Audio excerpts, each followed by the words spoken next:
Okay, let's see how I'm going to take that off. See these ears? And there's a little indentation right across there. That's the part that we're going to take out. And sometimes I used to score that with my wire cutters.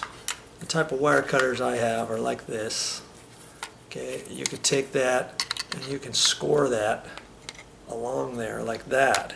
But this time I'm not going to do that. I'm just going to hold my pliers up here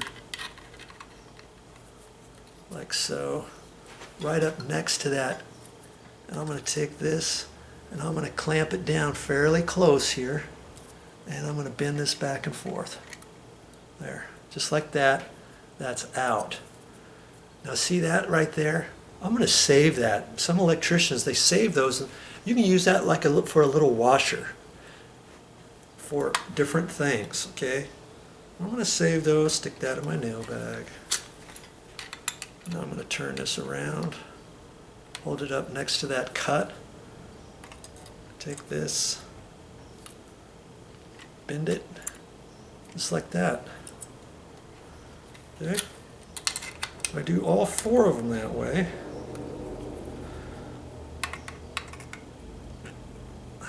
And if you're not careful, if you're not holding this just right, you could start bending the rest of your body of your flange. Last thing you want is to do that, because these aren't that strong. Then you have to mess with rebending that.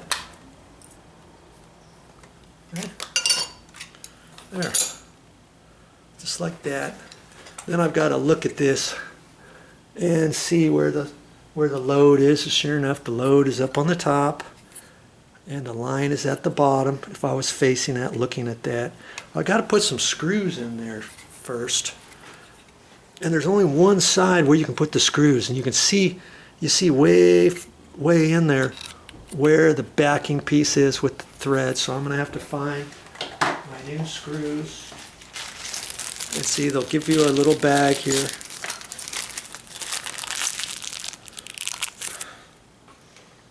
And I'm going to use the new, I'm going to use everything new. You know, this one's going to fit on there nice and tight, where the old one was a little bit sloppy. But I'm going to save the old one in case I ever need it for a backup. And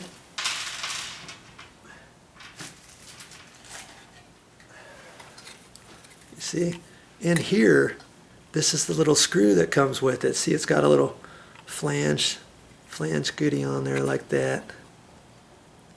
And it comes with two of them. And I look down in here and drop it in there. My Phillips screwdriver out. Get it started. And I just look through the side hole to see how far to go. I don't want to go all the way in. And I see it just peeking through there, and I know there's still enough room to get the screw in there, or the wire. Okay. Okay, that's all set. That's all set to go in the hole. Okay. Our next step is we're going to undo that one, and we're going to put this one in. See the screw, the wires go in through the side, and you tighten it up or loosen the screw right there. Okay? Okay, let's do it. That's all I got for this time. And I'll be back with more videos.